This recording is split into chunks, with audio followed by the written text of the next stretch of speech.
I'll tell you a bit about my story. If you had asked me when I showed up to college what I thought life was all about, and if I had given you an honest answer, I'm not sure I would have given you an honest answer, but if I had given you an honest answer, I would have said that life is about being the best. Okay, it's about winning at all costs, and if other people need to get hurt in the process, so be it. Success is what I thought that life was all about. And so when I got into Princeton for my undergraduate studies, I thought, in my mind, in my way of seeing the world, I thought I pretty much had life figured out. Then I got to Princeton.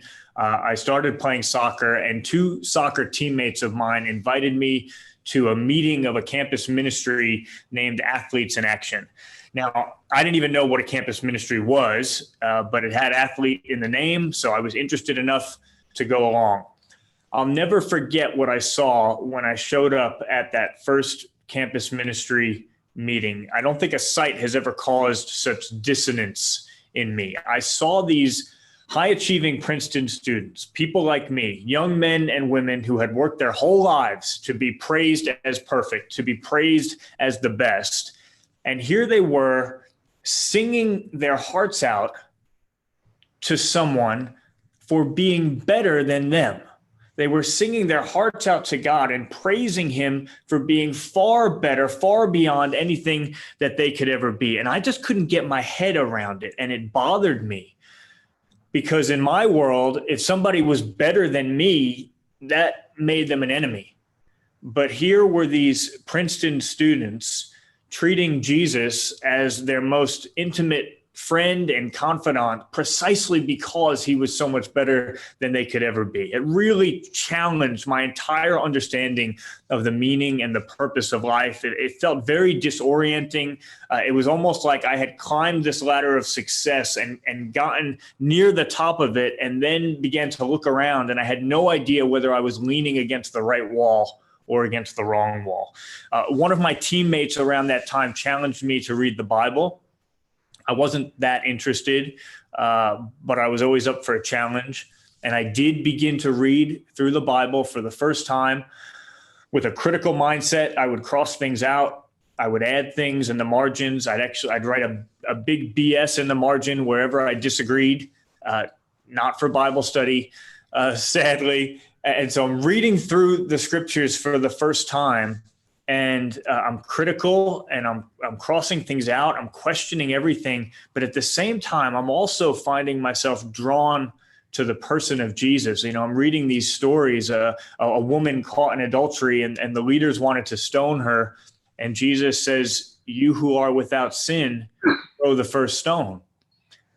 And one by one, each of the leaders walks away. The way he interacted with people, the way he carried himself, the way Jesus conducted himself, there was a nobility about it. I found myself drawn to him. I found my heart being drawn towards Christianity, but I wouldn't let my mind go there because I was an Ivy League student. I was smart. I was studying philosophy. I wasn't going to just take some blind leap of faith. I continued reading the Bible, and as I did, I came across all sorts of words that I never expected to see in that book. Words like reasoning and examining and disputing and convincing and explaining and persuading, even proving. I read in one part that the Bereans, this one people group, it says they were more noble than the Thessalonians. Why? Not because they took some blind leap of faith, quite the opposite. It says because they examined the scriptures daily to determine if what they were being told was true. And I found all sorts of claims like this. And I had to say to myself, this does not sound like a faith that's asking me to take some blind leap. Okay, far from it. This sounds like a God who, yes, is asking me to love him with all of my heart and my soul and my strength, but also with all of my mind. And I can remember at that time reasoning to myself that just if there's a God, and if he made me with this mind, then he would want an honest intellectual search to point in his direction. So my thinking about the Christian faith, it began to change.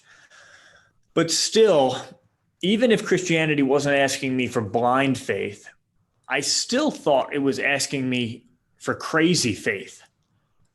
We're talking about a virgin birth. We're talking about a man walking on water. We're talking about a literal miraculous resurrection from the dead. This is not your ordinary stuff. Like, this is not something that you come across every day. And I just thought it's just too extraordinary to be taken seriously. It's just too extraordinary to believe. And this is what I was wrestling with. And one conversation that really impacted my thinking on this was with a retired Princeton professor. And we were engaging in an email exchange back and forth about some of these issues of the reasonability of the Christian faith. And I was putting forward some of the arguments that I was learning from my teammates and from these Christian friends that I had come to know. He was refuting some of those arguments. And at the end of his email, after a long email exchange, he simply wrote, "Nor can I believe in a virgin birth." Full stop, period. Nothing else needed to be said. The idea was it would be ludicrous to believe in such a thing. And that line kept going around in my head. And I began to draft an email back. I began to think, well, maybe we shouldn't be too quick to that conclusion. Maybe there are some points I can make in response to him. And then there was a moment in which I thought to myself, you know what? He believes in a virgin birth too. In fact, everyone believes in a virgin birth. We all do. And I began to think about this more, and I realized Christians believe in a certain form of a virgin birth, the virgin birth of Jesus. But what about the most fundamental question of all existence? Where did all of this come from? Why is there something rather than nothing? Why is there a universe at all, let alone the intricate universe that we have and that we live within? And I started to think to myself, what are people's answers to that question?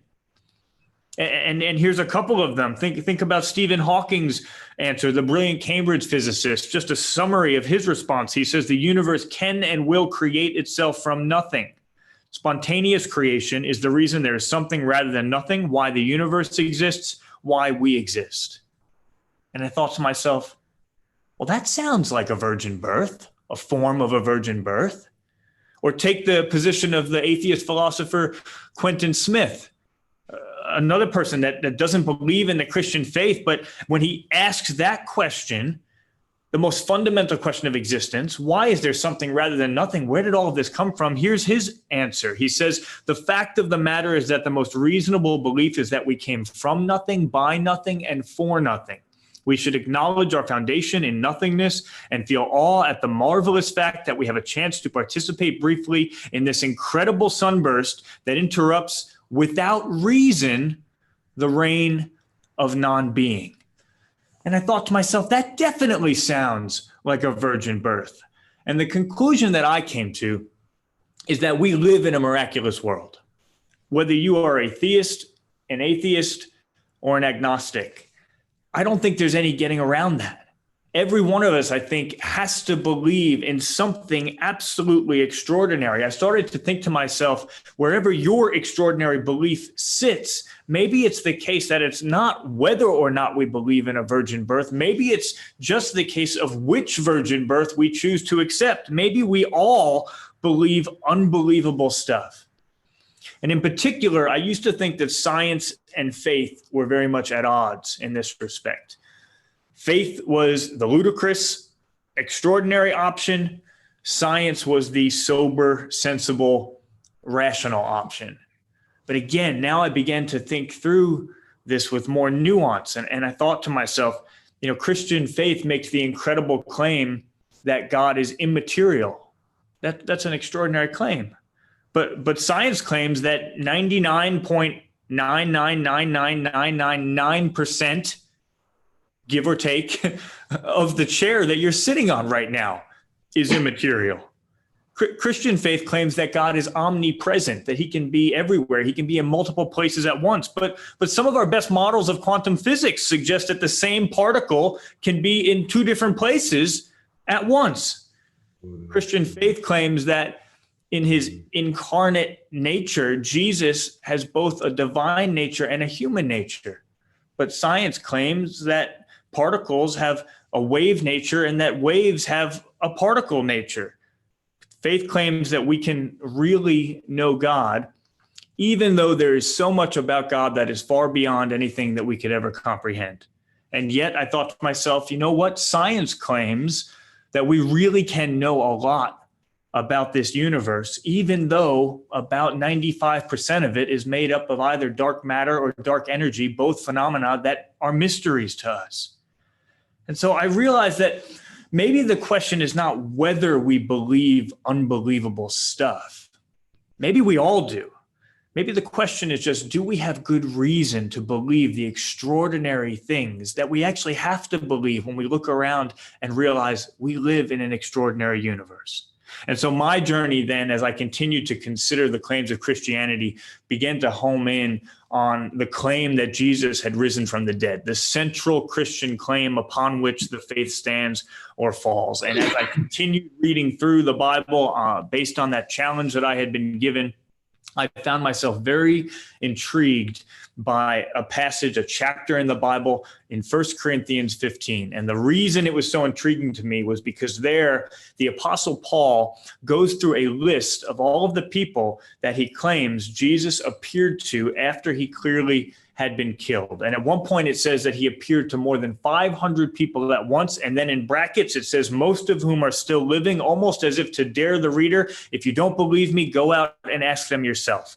And I began to look into this passage. And then I learned that this is a passage which is considered to be very early, to predate the composition of the letter that it is within, and that even the starkest critics of Christianity and of the Bible agree that this portion of that letter was in its present form, or very close to its present form, very soon after Jesus died, within the first couple of years after Jesus' death, which is far too quickly for it to be based on some form of legendary development, which is always what I had assumed. This idea of Jesus having actually risen from the dead, no one believed that in the first generation after Jesus' death. It's just that many, many generations later, one person tells something to one person, that person tells the next person, that person tells the next person, and all of a sudden you have a wacky claim. That's what I had assumed. Looking into this passage showed me that that is completely untenable.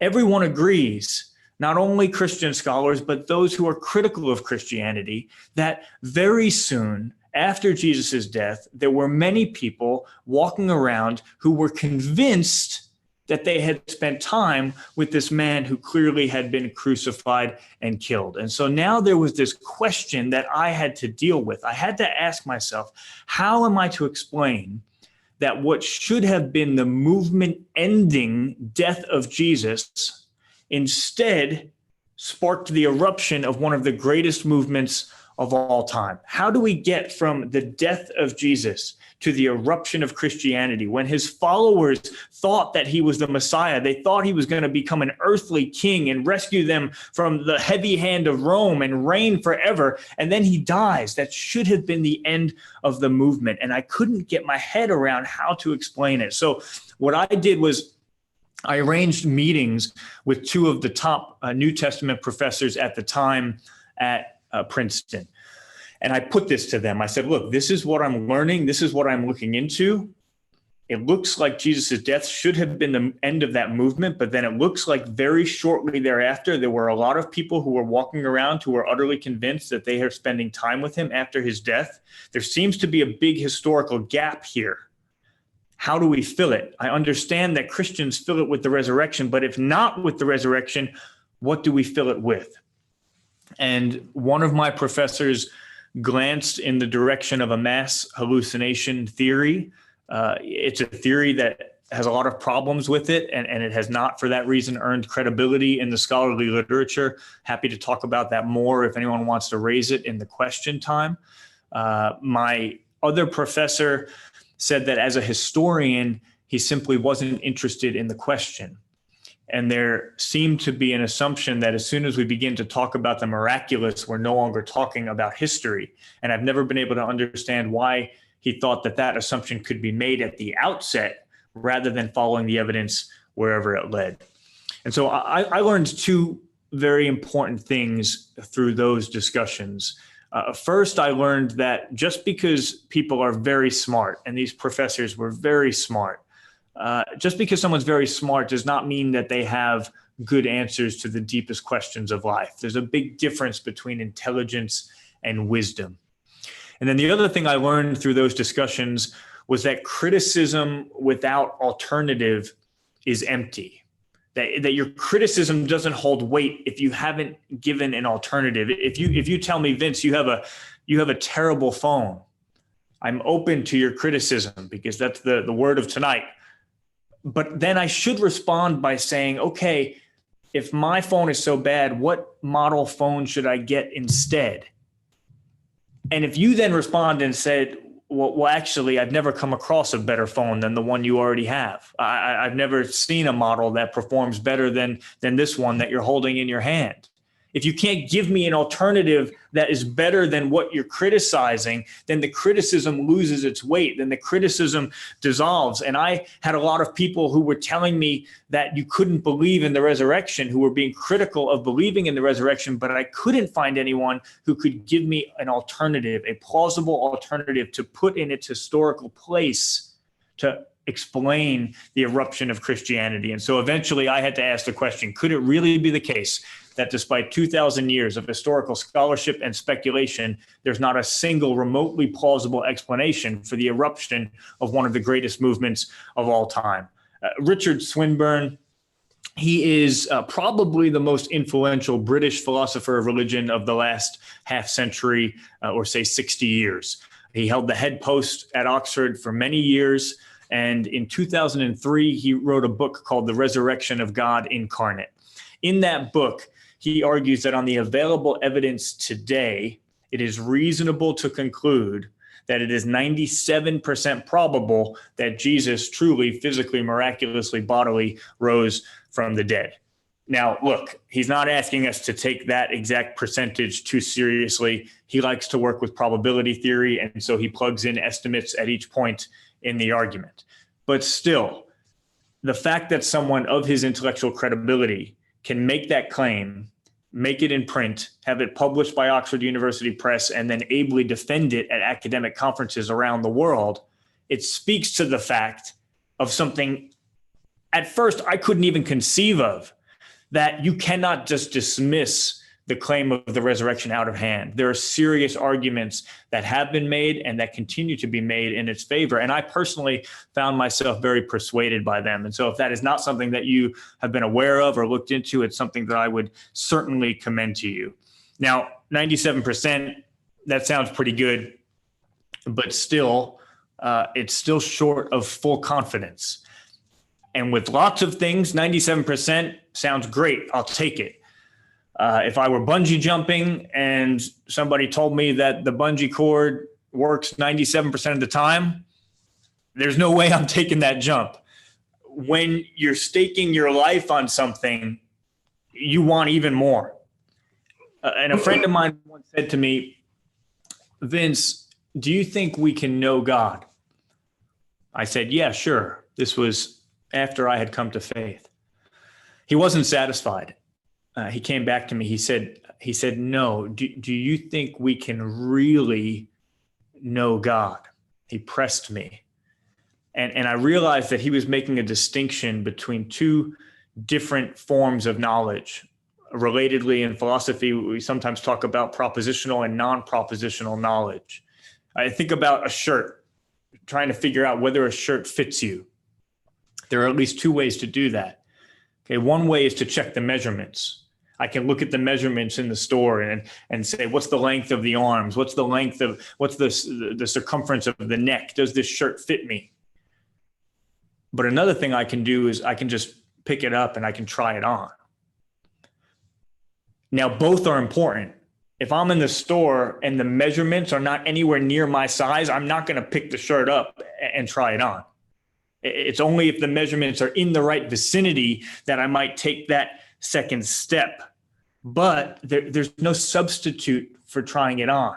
I can only know so much about whether a shirt fits me before I actually put it on. I can only know so much about how food tastes before I actually put it in my mouth and enjoy it. I can only know so much about a person before I give up my relational distance and take some step of trust in their direction. I used to think, once I have answers to all of my questions, once I have exhausted all of the evidence, that is when I will take a step towards God.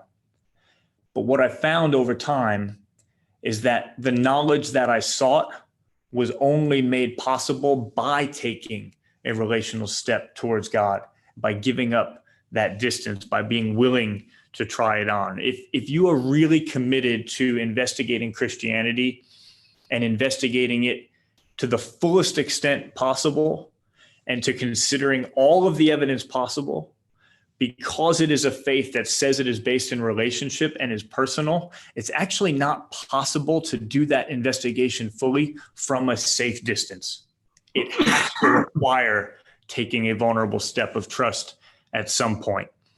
For me, the first time I really gave up my distance in a significant life-changing way was in my dorm room at Princeton in 122 Jolene Hall. Many different threads had come together in my mind and my heart and the community that I was coming to belong to.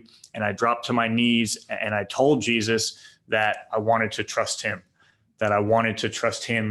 with my life. And I think it's amazing that I could become a Christian right there in my dorm room.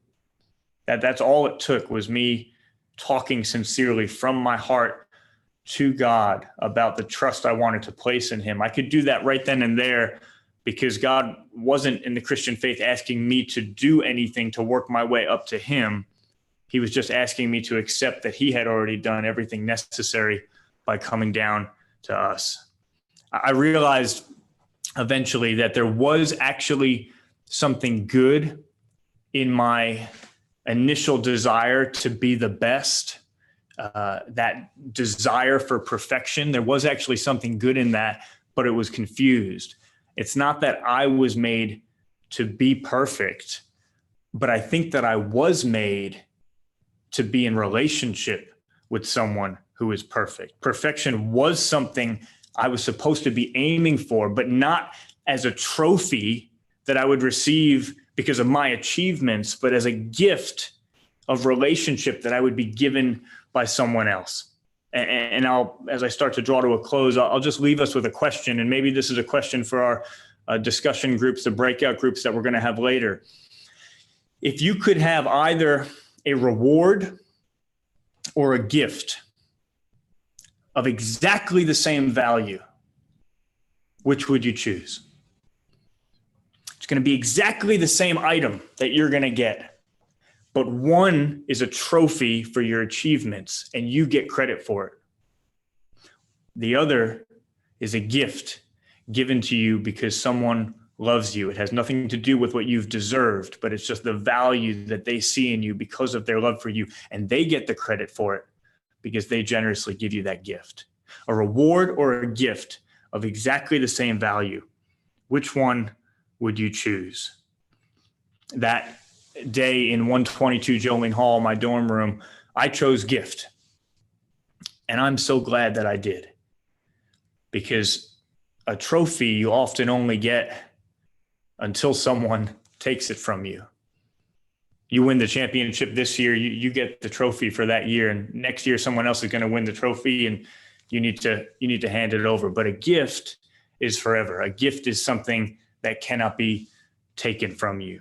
I think that's what I instinctively recognized on that day when I first walked into that campus ministry meeting for the first time, and I saw those peers of mine singing to God.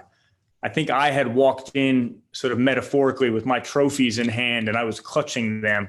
And my greatest fear was that somebody else was going to be better than me. Somebody was going to take those trophies out of my hands. These students that I saw, they were singing with a freedom of knowing that they had been given an extravagant gift. And because it was a gift and not something that they earned, it didn't matter if someone else was going to wind up being better than them. It didn't matter if next year they didn't perform as well as they performed this year. They had been given a gift, and it was theirs, and there was a security in that, and therefore they were able to sing with an assurance and a security and a peacefulness and a joy that I knew I didn't have inside. I think that's part of what I was instinctively recognizing when I first walked into that room. It took this long journey in my heart and in my mind to get to a place where I was willing to accept that. But ultimately, it brought me to a place where I felt I could stop competing to be loved. If I just had to summarize it in one line, I would say I was able to stop competing to be loved, and I began to enjoy it. And that has made all the difference. And even as you referenced in your introduction, my newborn son, JJ or Jonathan, I think that there's something deeply true about that core aspect of the Christian faith when you look at your newborn son and you say, he can't do anything right now. He cannot get himself out of the crib. He couldn't do anything to deserve my love, and yet my love for him could not be more extravagant. It's a question. Is life about rewards, or is life about a gift of grace, an unmerited gift? I made that choice of gift. It's the best choice I ever made. I hope it's a choice that you'll consider as well. And I'm really looking forward to you hearing my friend Abdu's story. So Abdu, why don't you take it away from there? Well, thanks, Vince. And it's always wonderful to hear your story. I've heard it so many times, and I'm always moved by it, especially when I hear some of the new nuances along the journey. And I hope to share some of that as well in my own journey of faith as I share that with you. I want to thank everyone for giving us the time. It is an honor and a pleasure and a privilege. I spoke at Yale some, I think 2 or 3 years ago now. And it was a wonderful time of challenging, but very, very cordial and collegial questions that allowed us to, pardon me, I'm getting over a cough, to engage on material, I think, in a unique and wonderful way. And I'm hoping that happens again tonight. But what I want to say is thank you to Maddie and, and Luke and Michael and Chitra and Lydia and everyone who's made this possible. It's been such a wonderful working experience with you.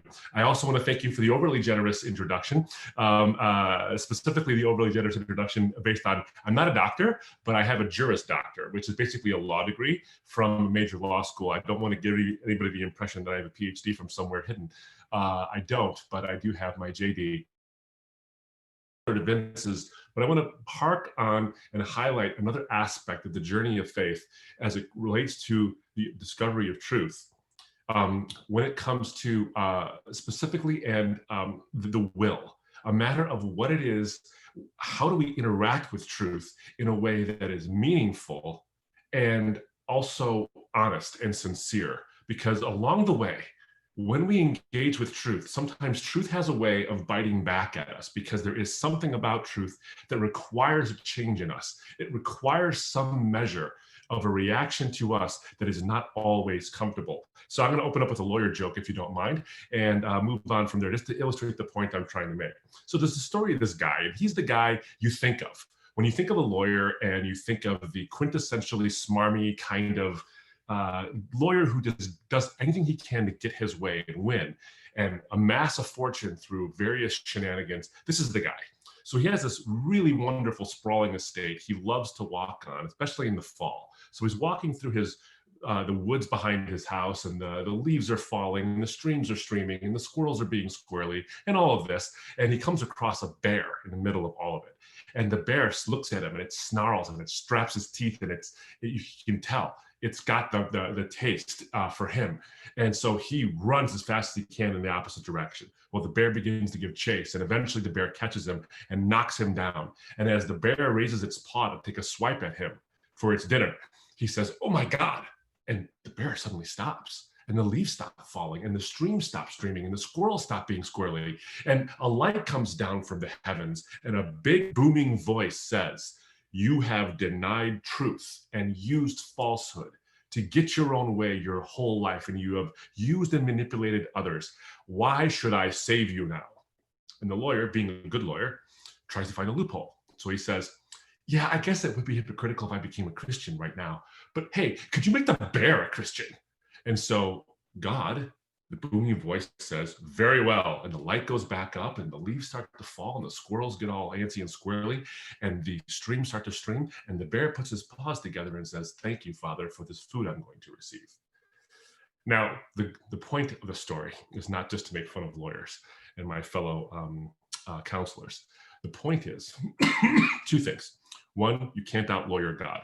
I think at some point in all of our cleverness, and this call is filled with brilliant people, all of whom are in the upper echelons of the academic achievements that you can make in your generation or in your time. There's a level of cleverness that comes along the way that sometimes we can actually think we can outsmart our own version or our own version of a story toward and around the truth. And so we might approach it asymptotically, but we don't actually quite get there, not because it's not achievable, but because we sort of curve it away from it in a clever way. And I think the truth sometimes will eventually pursue and grab. The second thing is this: the reason why we curve it is because truth can be inconvenient in the initial stage. But what I would suggest to you, and I hope you get out of the story that I'm going to share with you, is that though it sometimes seems an inconvenience, at some point, even when your worldview collides with the truth is worth embracing. So as has already been said, I was raised as a Muslim, and I was a Muslim for most of my life up until age 27. Although now that I'm getting up in the years, I won't be able to say that. I still have 7 more years before I overtake the amount of time I was a Muslim. So you'll do the math, you're all bright people. But I was pretty serious about it, actually. I thought that Islam was true. And see, I'm a child of the 80s, you see. And back in the 80s and in the 90s, and you all experienced it to some degree as well, postmodernism was sort of reigning strong. And you had this, especially with religious belief, there was this fervency to say things like, if it's true for you, it's true for you. That's great. Your religion is true for you. Mine is true for me. Just leave it at that. You keep your religion, I'll keep my religion. And even though they say diametrically opposing things, we'll just let it go. Well, I would have none of that, because I believe that true things are true, even if no one believes them, and false things are false, even if everyone believes them. So I thought Islam was the cat's whiskers. And so I thought it was true. And if you didn't believe it, I was going to show you why you were wrong and I was right. And I was doing this from a fairly early age and I guess in a sort of a sense of an arrogance, but from an early age, from high school on up through college and even into my law school days, as the journey began to tip towards Christianity, I was doing it less and less so, but in the early days, I was quite adamant about it.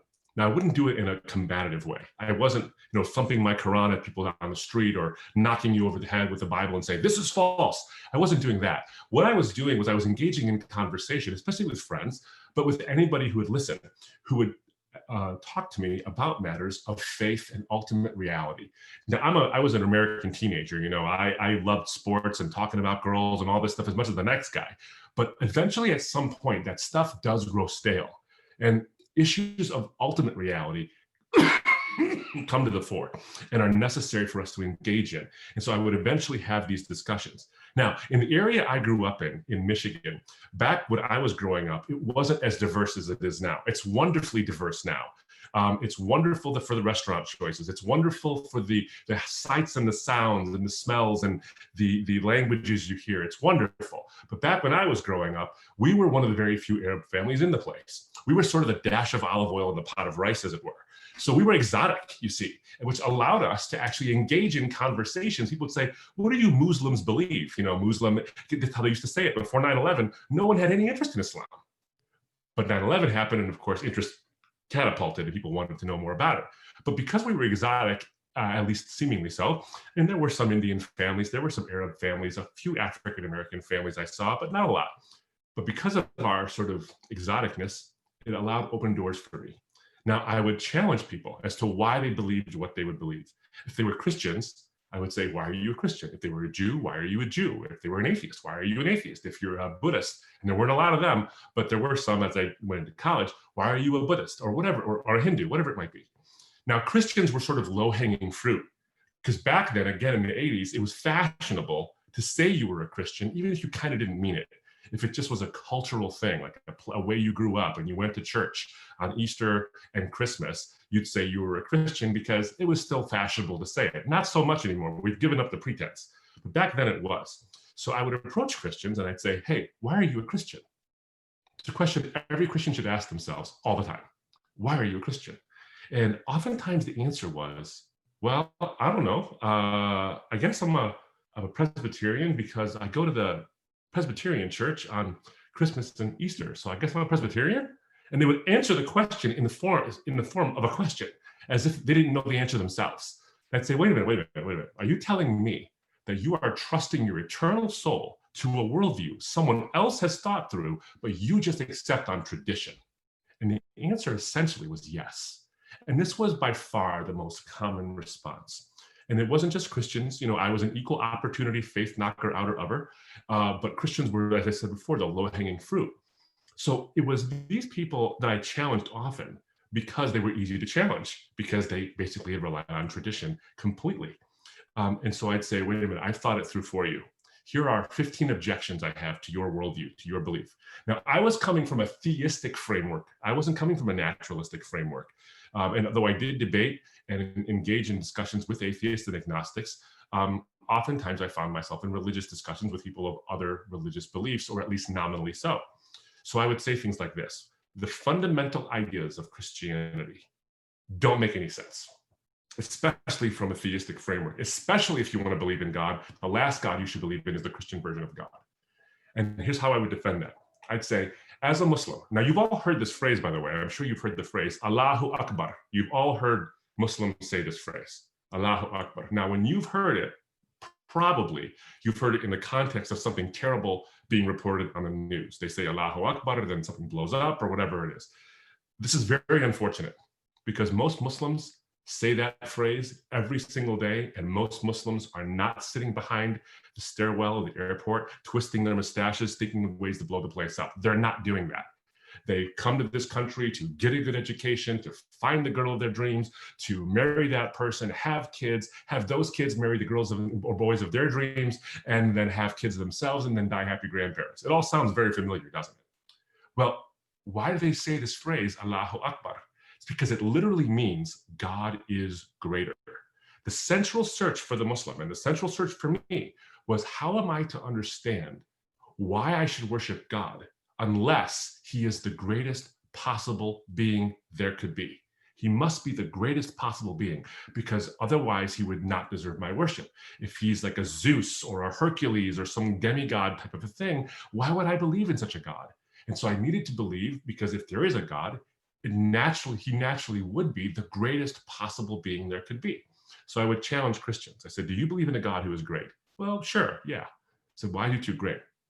The problem is this: how can you tell me that the God that you believe in is truly great if he's a Trinity, if he's one God in three persons?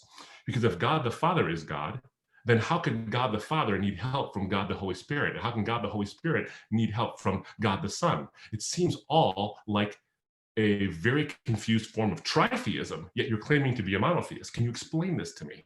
And they would have no explanation of what the Trinity actually meant, nor why it doesn't insult God's greatness. And then I would say, so you're telling me the God who is wonderful and glorious and the creator of all the universe, and who created the universe that Vince described from a universe that is so vast we can't even possibly measure its distance, observe all of it given its distance, and yet can also create subatomic particles in the way he does, where it creates these sort of behaviors that we don't even have explanations for. This is the same God who gets trapped in a human body that needs to eat, needs to sleep, sweats. This is the God who is great. And by the way, that very same God, this is the third point of objection, that very same God who gets trapped in that body dies at the hands of the sinners he created in the most humiliating way possible. How can you tell me that this God is great? And most people had no response to what I had said. No response.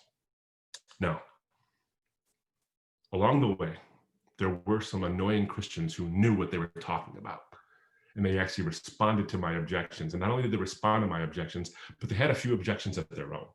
I want to fast forward Because what ended up happening was, along the way, I began to read a Bible, not to find the truth in it, but find the holes in it, because these annoying Christians needed to be taught a lesson. And I needed to show them a fundamental foundational contradiction in their book, where not like there's a scribal error that says this number of people in this army or this battalion of the Israelites doesn't match up with this one exactly, but you can account for it through a scribal error or a rounding issue or whatever. I don't mean something like that.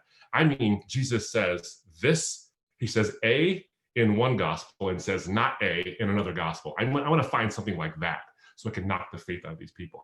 Well, I was reading this Bible, and I come across a passage of scripture that changes everything for me, changes so much for me. Luke chapter 3, verses 7 and following. John the Baptist is baptizing people. That's why he's called that. And as he's baptizing people, he says to them, who told you to flee from the wrath to come, meaning God's judgment? And then he says something remarkable, absolutely remarkable. He says, do not even begin to think to yourself, you have Abraham as your father, as if their heritage through Abraham would somehow save them apart from righteousness or whatever. He says, do not even begin to think to yourself that your heritage will save you. For I tell you, God is able to raise up for children of Abraham from the stones. God is able to raise up for Abraham children from the stones. In other words, your DNA does not matter. Your lineage does not matter. Your tradition does not matter. Truth trumps tradition. Tradition does not save. Truth saves. Now, here's the kicker, ladies and gentlemen, is that's what I had been saying. When I was talking to Christians, I was saying to them, why are you a Christian? And they would say tradition. And I'd say, not good enough. And here I am now reading this Bible. And I don't want you to understand the nuance here. This is very important, because Muslims believe that the Bible, or at least parts of the Bible, were once revealed by God. The Quran, the holy book of the Muslims, specifically references the Torah by name. It specifically references the Injil, or the gospel, by name. And so Muslims believe that this book was once revealed, at least parts of it were once revealed by God, but were changed and corrupted over time. And the Quran came to fix all that. But here I am now, reading from this book that I had believed was corrupted, hearing a challenge to me. You see, in all the time that I had been saying to Christians, why are you a Christian? They'd say tradition, and I'd say not good enough. Christians weren't really asking me, why are you a Muslim? And I think what happened in that moment, and I read those words from John the Baptist, was that in that honest moment, not when someone is sitting across in a challenge with me, but in that honest moment when I'm looking at this Bible alone in my chair, John the Baptist was asking me, why are you a Muslim? And the answer was tradition.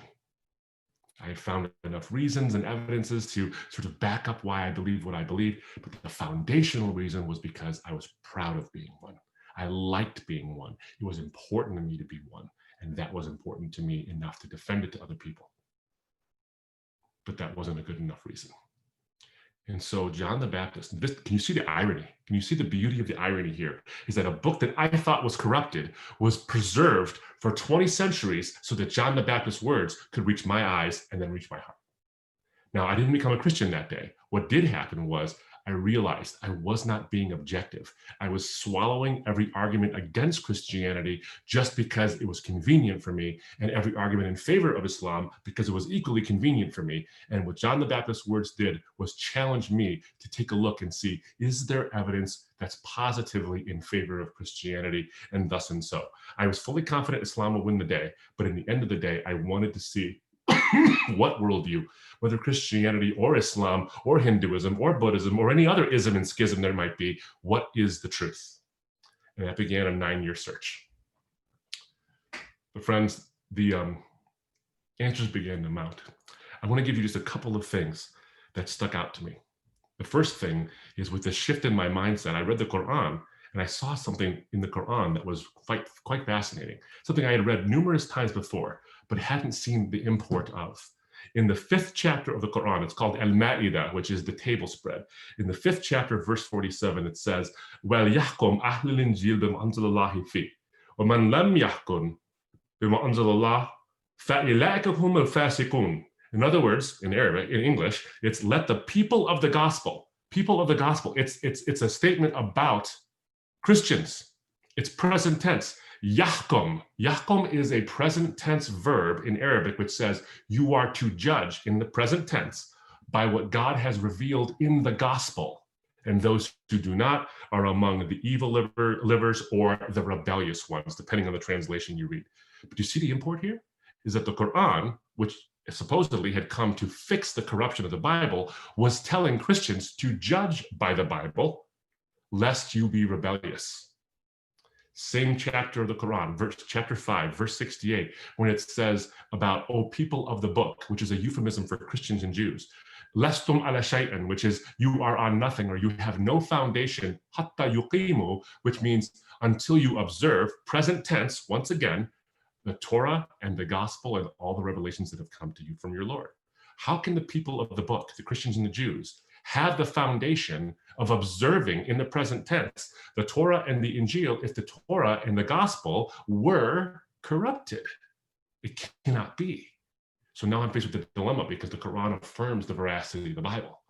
And I begin to try to find my own loophole, like that lawyer did with the bear. And I try to say, maybe the Bible was changed after the Quran came. Maybe that's what happened. So I begin to look into the manuscript evidence. And I don't want to share all of the jot and tittle in detail with you, but the manuscript evidence in favor of the New Testament and the Old Testament, and we're finding new stuff all the time, is remarkable in terms of how we can have tremendous confidence that what they wrote then is what we have now. But what they wrote then still doesn't mean, even if we happen to have what they wrote then, doesn't mean it's true. It just means a lie has been preserved, possibly. But then I began to look into historical evidence. Once again, as Vince did for the resurrection of Jesus. And I began to see that the historical case upon which the resurrection of Jesus is built, that he claimed to be the Son of God, who died on a cross to pay a debt you and I owe for our rebelliousness against God. He didn't just die and stay dead. He died and rose from the dead. And that's critically important, because if he died and stayed dead, you'd have no reason to believe him. But if he died and rose from the dead, you'd have every reason to believe only him, because guys who rise from the dead tend to have credibility. And what he said was he came to die for you and for me. Now I began to see the historical evidence, not only of his death, but of his resurrection. And so all of this is coming together now. All this history is coalescing. It took me 9 years to come to this conclusion, not because the answers were hard to find, but because the answers are hard to accept, because I did not want to lose who I was. And it was important to me to stay a Muslim. But, pardon me, eventually that was impossible. It was not intellectually impossible for me to do so. What kicked it over for me, and this I'll close, so we can get to your questions. What kicked it over for me was the fact that all the searching I had done had satisfied the historical search. It had satisfied the theological search, and it had satisfied sort of a philosophical search, but there still remained an existential search that was not quite there yet. And so I want to go back to that foundational search I had was, if there is a God, what must he be like to be the greatest possible being, worthy of my attention, my devotion, and my worship? What must he be like? And a Muslim wants to believe in the greatest possible being, Allahu Akbar. A Christian affirms that God is the greatest possible being. Psalm 145, his greatness is unsearchable. And then I saw it. I finally saw it. Pardon me.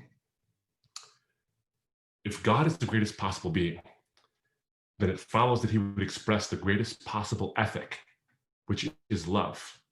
And it therefore also follows that he would express the greatest possible ethic in the greatest possible way. What is the greatest possible way to express the ethic of love for someone else?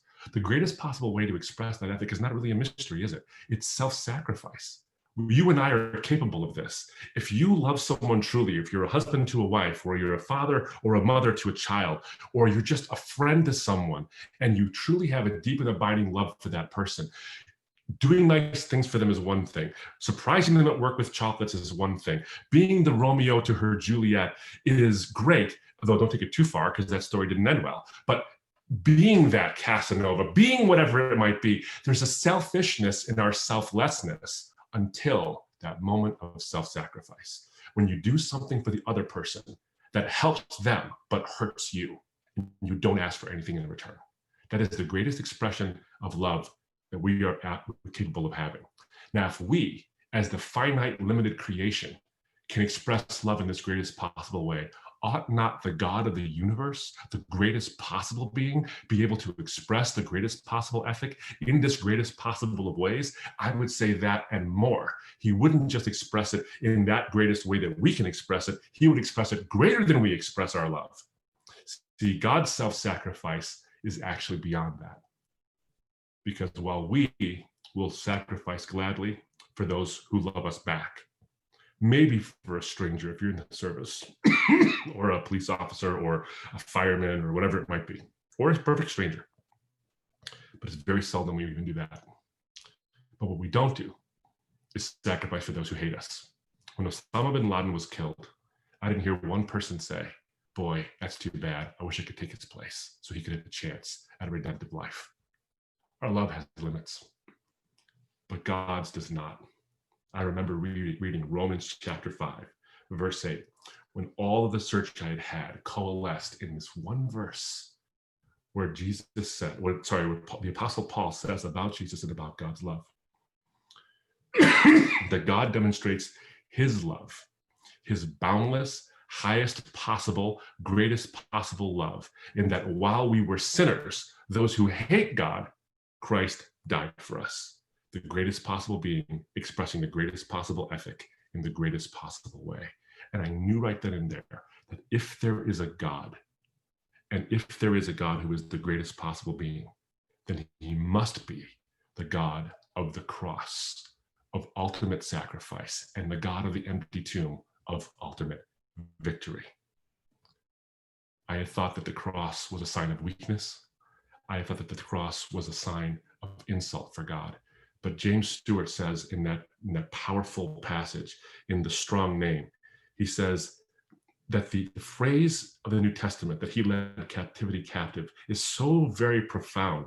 It means that he used their dark achievements to subserve his ends, not theirs. That they flung him outside the gates to die, not knowing that by the very act, they were opening up all the gates of the universe that the King of Glory come in. They nailed him to a tree, not realizing that they were bringing the whole world to his feet. They thought they had God pinned and helpless against the wall. They did not realize that it was God himself who had tracked them down.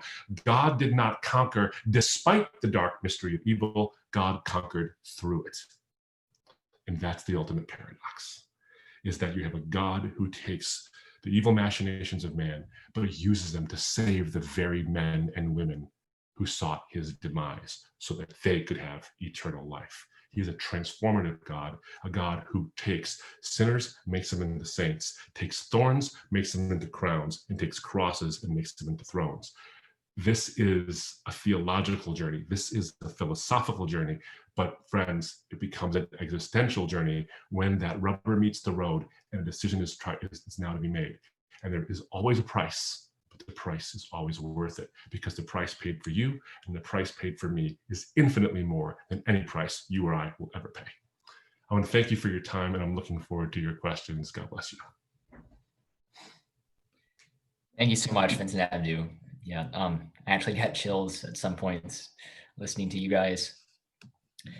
Yeah, so we will now transition into our Q&A session. So to finish submitting and voting on questions, please take a few more moments to do that before we begin this session.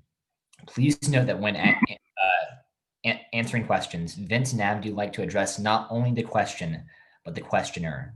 So if you are comfortable with submitting your name, feel free to do so. And students, please remember to include your university name when submitting so that top priority can be given to your questions. All right, so for the first question of the night, if Jesus supposedly loves me so much, why does he not just appear or make himself clearly known to me, even for a second, if I'm so desperate to know if he is real and Christianity is real? I'm happy to jump in to start and give you a moment to catch your breath, Abdu. And what a great first question to start with. So thankful for just the emotion in this question as well, and the vulnerability to be willing to say, actually, I'm desperate to know him. Why won't he reveal himself more clearly? And it's a really, really good question. And part of the challenge, I think, is sometimes how difficult it is to put ourselves in God's shoes. And so part of what we need to do when we get a question like this is ask ourselves, well, what is God's intention?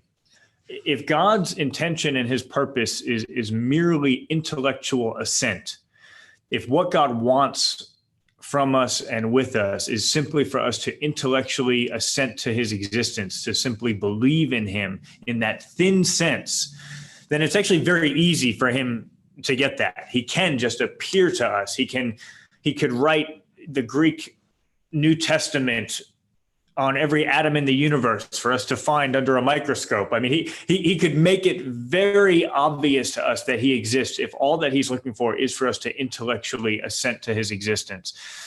But I've come to believe that what God desires with us is not just that we would believe, but that we would trust him in a deep way. And so he wants us to trust him not based on how powerful he is, but based on the character that he has. And as soon as you reorient what God is actually after with respect to us in that way, then all of a sudden it becomes a little bit more difficult to think through, okay, how would God, someone as powerful as God, reveal himself in a way that's not overpowering and yet still provides us with enough evidence that we could respond to him in a meaningful way?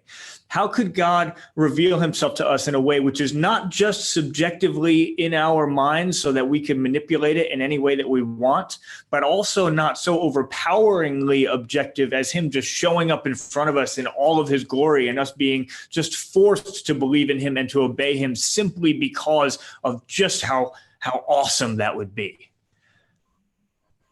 Not such an easy question to answer. How does Christianity say that God has revealed himself? It says primarily through a book of the Bible. And maybe that makes sense if we start to think about it in this sort of framework. How could God reveal himself to us in a way which is personal, in a way which allows him to communicate words to us, which is relational, in a way which is objective, so that there's something that is there and objective and we can point to it and say, that's what it says. I can't just manipulate it in my mind. And yet at the same time, it's not so overpowering that it would force us to believe in him and to respond with obedience, but actually would invite us into that type of welcoming relationship. Maybe a book is a better option than we sometimes give it credit for when we start to think, what is God actually after? So I think God wants a relationship with you, and relationship is not always as easy to get as we think. I would have loved if my relationship with my wife, Jo, came together faster. If it was just immediately obvious initially that we were supposed to be together. And there were some painstaking days there where we were wrestling and trying to figure that out. And the question of, is this somebody who I can trust and move forward with, was not immediately obvious. And yet the relationship is that much deeper and more significant because of the fact that we went through that process of developing a relationship, and it wasn't just given to us without any of our free will involved. Right now, we live in those sort of painstaking days of the relationship. Remember that when you ask the question, why won't God just reveal himself to me in a direct way? The Christian claim is that he will for the vast, vast, vast majority of your days. That right now we see through a glass darkly, but there's going to come a point where we will see face to face. And it says that even in the end, Jesus will be the one to wipe every tear from our eyes. That's not a metaphor, but it's a literal statement of the sort of face to face relationship that we will have with God. And so one day it will be that way. But in these more difficult days, Pascal said God gave us enough evidence to believe that that's what our heart's desire is, but also not so much that we would be forced to believe and trust if that is not what our heart's desire is. God has put us in that place where we actually get to make a free decision for him or against him. And yet I would encourage you, that Jesus says, faith the size of a mustard seed 1 to 2 millimeters, a mustard seed, is enough in his economy and the way he manages things to move a mountain. Your salvation, your security in God is not based on the size or the strength of faith that you can muster. It is based on what Jesus already did on the cross and your willingness to say, yes, I want to put my trust in that. And so when the Bible says, if you seek me with your whole heart, you will find me. It's not that you may find me. It's a promise that you will find me. And I would say, trust in that promise. Continue to seek with your whole heart. I hear in your question that your heart is longing for that. And if that's the case, there's a promise there. If you seek with your whole heart, you will find. Will it be today? Will it be tomorrow? I don't know. But there's that promise that it will be for all time. And that the vast, vast majority of your days, God will be just as close, just as obvious, just as face-to-face as you desire him to be. I hope that's helpful and encouraging. Yeah, I wanted to add in maybe just 2 minutes to Vince's very, very, I think, well done answer. Is that you think about this issue, and the force of the question is really, really not lost on me. If the consequences and the stakes are so high, my salvation, my eternity, where I end up, and Jesus wants the best of those, why isn't it so like my goodness, just come and appear in a dream or appear bodily in front of us like you did in the days of old? Why not do that? It reminds me of an encounter I have with a friend of mine, because it really does come down to the idea of what counts as appearance, what counts as evidence. And the Bible says that in the former times and in diverse ways, God has revealed himself to our forefathers through the prophets, meaning through the various books of the Bible. But in these last days, he has revealed himself to us through his Son. And so there's that personal aspect of relationship where the greatest possible being would reveal himself to you and to I in the greatest possible way. And that, I think, is through an actual encounter with an actual person. Now, friend of mine walked into my office one day, and he was a good guy, funny guy, atheist guy. Would walk in, and he would, if he found an article where a church got destroyed by a tornado or something, he'd say, "Oh, it looks like God decided to kill 500 of his followers yesterday." And then he'd walk out of the room and say, "This is the God you believe in," and that kind of thing. Well, I wouldn't let him go with that. I said, "Hey, come back in the room. You can't just do that. You can't just come in here and walk out and all that kind of stuff." So we sat down. And I said, what count as evidence for you? He said, this is what count as evidence for me. To show me that God really cares. A big golden cross in the sky where John 3:16, for God so loved the world, he gave his only begotten son, that whosoever shall believe in him shall not perish but have everlasting life, was sung clearly for me to hear every single morning. That would be the kind of thing I would expect God to do if he wants to save me from myself. So the golden cross in the sky with the word sung to you. Yeah, that would qualify as evidence. Would it qualify as evidence, really? He said, yeah. I said, I don't think it would. He's like, how can you tell me it wouldn't? I said, well, let me ask you. My friend, he happened to be a smoker.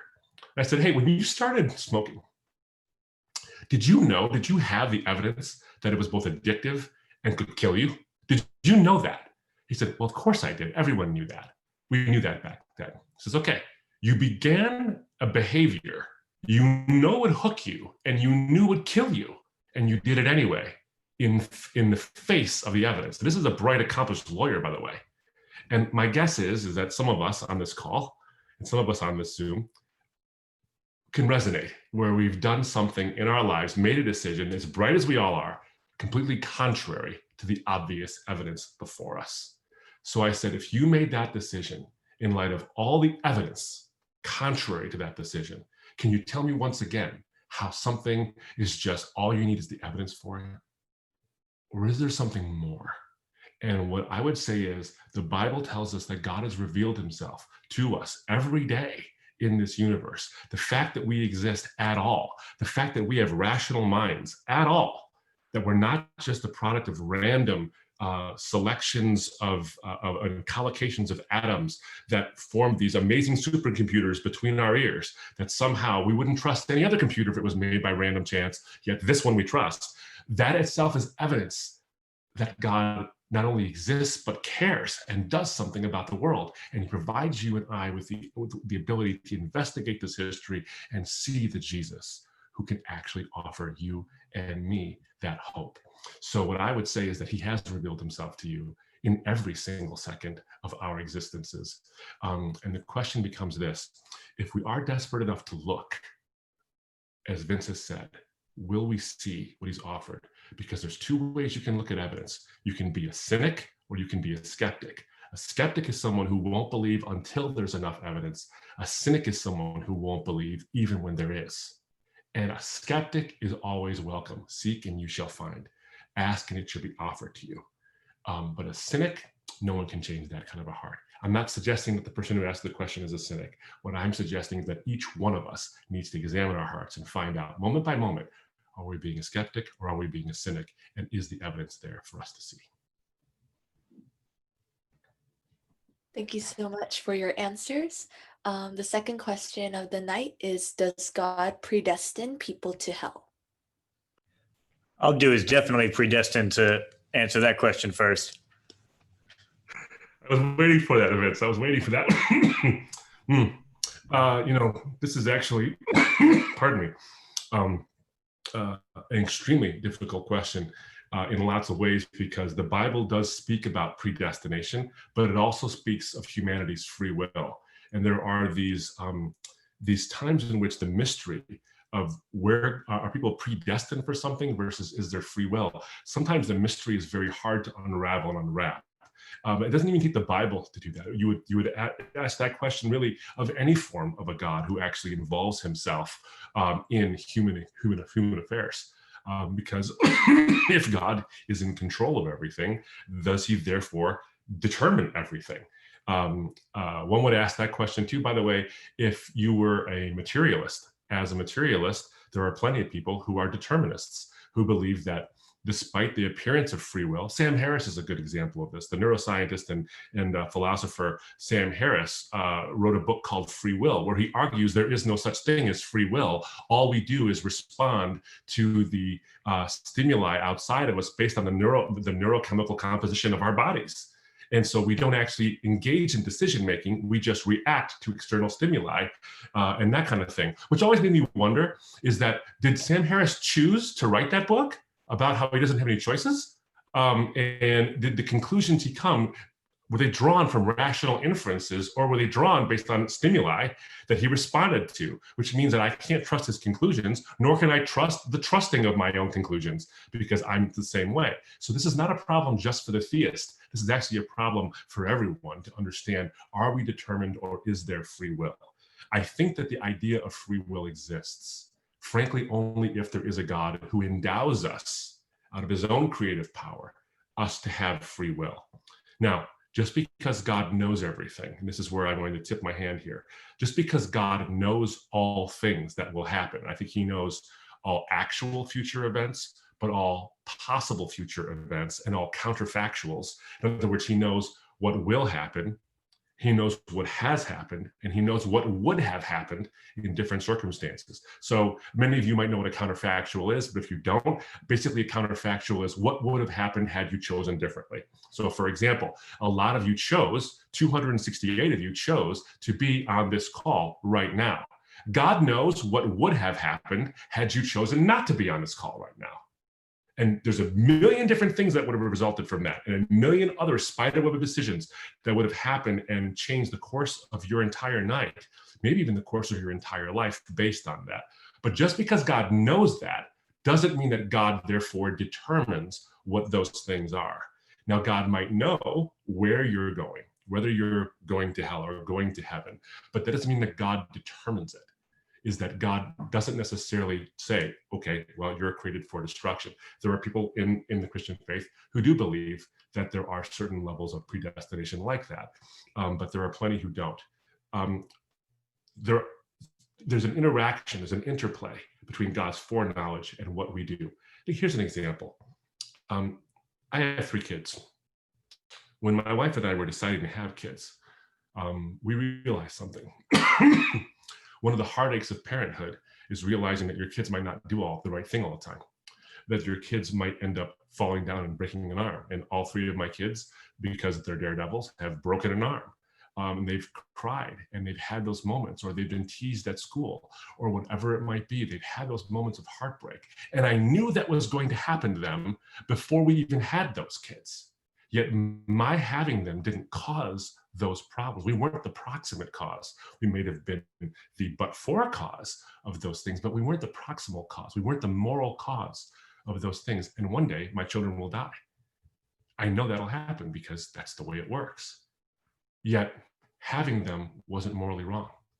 Having them and giving them the opportunity to act and react and interact within this life, so that, because I believe there is something to come after, is that this life means something and it echoes into an eternity that comes later, is that all the heartache and all the hardship in the middle of it is actually worth it because there is a free will, despite the fact that there's lots and lots of pain.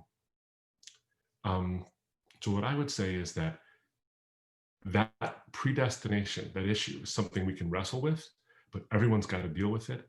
But ultimately, our rational minds, our ability to make choices, our moral categories exist if there is a moral referent, which is God, if there is a rational referent, which is God, that makes moral choices, rational choices coalesce in our lives so that our choices actually have meaning and actually echo into eternity and affect the divine.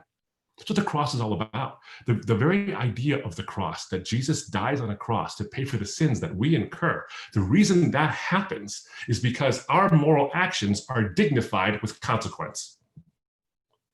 If he doesn't care, if it's all predestined, there's no need for a cross. But because he does care, and I want you to think about this, your actions and my actions don't just affect this life and then we're dead and it's over. We just wink into out of existence. Your actions and my actions actually affect and move the one who is the ground of all of existence. That means that your actions and my actions are they're eternally and magnificently significant, both the good and the bad. And that means that even though there might seem to be a predestination or there is a foreknowledge of where we're going, there's the chance and the significance for our actions and for our free will to be given. It's so well said, Abdu. Yeah, I used to believe in free will, and then I got married and had 2 kids, and my actions are definitely determined by others. But I would definitely say it's so important, that the Bible says God desires all to be saved. That's a very significant, explicit statement that the Bible says, and is aligned with what Abdu has already said. And I would just say, just as we move on to another question, the tension in Christianity between God's sovereignty and free will, that's a good thing to me.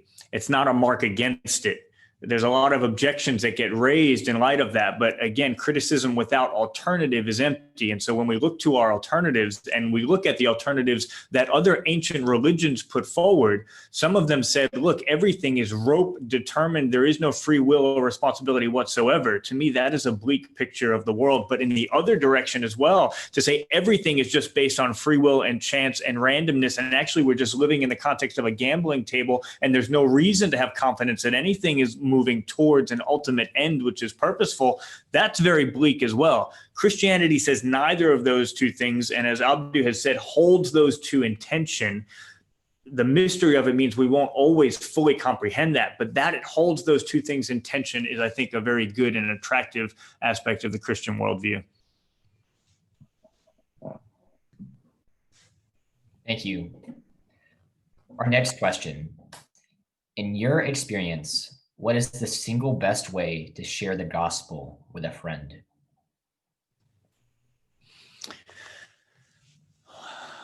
Well, this is a difficult question, partly because every friend is different. And, what was helpful for Abdu may not have been what was helpful for me. But as a starting point, I would want to ask the question, how did Jesus decide to share the gospel with us? And if you think about that in very broad brushstrokes, the two main components of it were incarnation and atonement. Incarnation, the God of the universe on his heavenly throne, who had no requirement to come down and live a human life, decided that he would do everything possible to put himself in our shoes, literally put himself in our shoes and walk on the dust that we walk on, so he could really see things from our perspective. So I think that's partly why the Bible says, be quick to listen and slow to speak. The starting point has to be incarnational. The starting point has to be not, let me take every opportunity to tell someone else what I think and why I think it and how things look from my perspective. But first, incarnationally, how can I do everything possible, even if it means sacrifices on my part, to put myself in someone else's shoes and say, I really want to understand how the world looks from your perspective. And then you think about atonement. How did Jesus ultimately convey truth to us? He did it in the most vulnerable of ways, and he did it in a way at great cost to himself, willing to make a sacrifice for those he was trying to communicate truth to. So this is something of a two-part response. How can we do everything we can to put ourselves in the shoes of another person, really listen to them, really walk a mile in their shoes, understand their perspective? And then how can we actually communicate truth to that person, not in a way which is from on high, but instead of saying, I'm willing to make a sacrifice. I'm willing to be vulnerable before you in the way that I want to communicate truth to you. It's not easy to know how to answer either of those questions in the context of a specific friendship, but I do think that those are the questions that need to be answered. If I would just say one more thing on this topic, I would say treat conversation as a real privilege. So often we take for granted the privilege we have in having meaningful conversation with people day to day. So much of our conversation is just, how you doing? Fine. What did you do this weekend? Nothing. If you're a Christian and you're on this call tonight, if somebody asks you how your weekend was and you went to church on a Sunday and you had the privilege of worshiping the living God, and somebody says, how was your weekend? And you say, not bad, thanks. That's not even an honest answer. You've had an incredible privilege on Sunday to spend time in a community of people who believe in God and who are worshiping him. That's a question that you're going to be asked every week for the rest of your life. How was your weekend?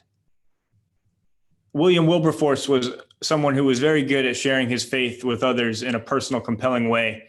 He used to spend an hour or more after dinner thinking about, what questions am I likely to be asked tomorrow? And how can I give a real, authentic, meaningful, substantive answer to those questions, rather than just the first thing that popped into my head, or rather than just brushing off the question with not bad, thanks. Imagine if every week for the rest of your life, from now moving forward, every time you got asked the question, how was your weekend, you actually had a meaningful response. Because the reality is that if you're a Christian, you did engage in something very meaningful over the weekend. And that led to many conversations that were worthwhile and that were challenging people in multiple directions and challenging you as well. That really excites me. I hope that excites you as well. But that first thing that I said, incarnational, we have to be able to see things from another's perspective. When I first came to Christ, from my family, it was so difficult.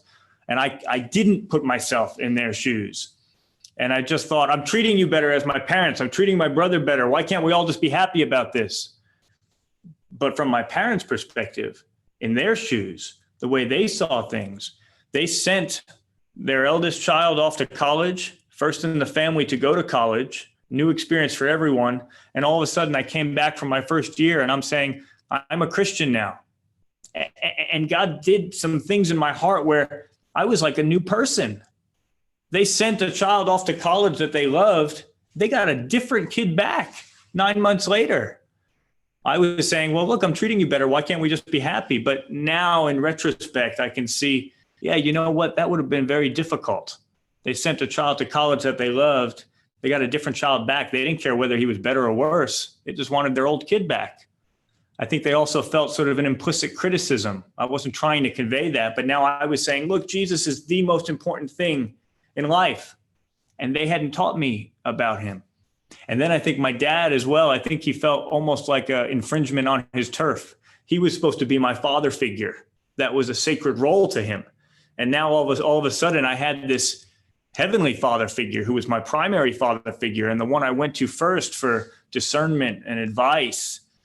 And so all these things were happening, but it's just an example in my life of where sometimes we can not spend enough time really understanding how things look from another person's perspective. And the more we can spend that time to get in their shoes, to be willing to be vulnerable before them, that atonement aspect of being willing, even if it costs you time and energy and emotion, to sit with them in their perspective, and then ultimately to be able to have those meaningful conversations, because we're not just brushing off daily questions like, how was your weekend? But we're taking them seriously and giving an honest, robust, meaningful response.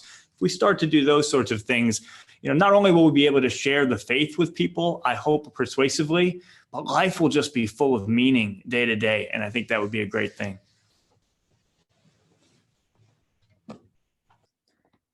Thank you so much for your answer. Another question is, how do you know if you truly believe in God? I really want to believe, but I don't know if I actually do. Wow, that's a great question. Let me take a stab at that one. There's going to come times in your life, and this is not in a sense to be condescending, because you may have already experienced this in your life.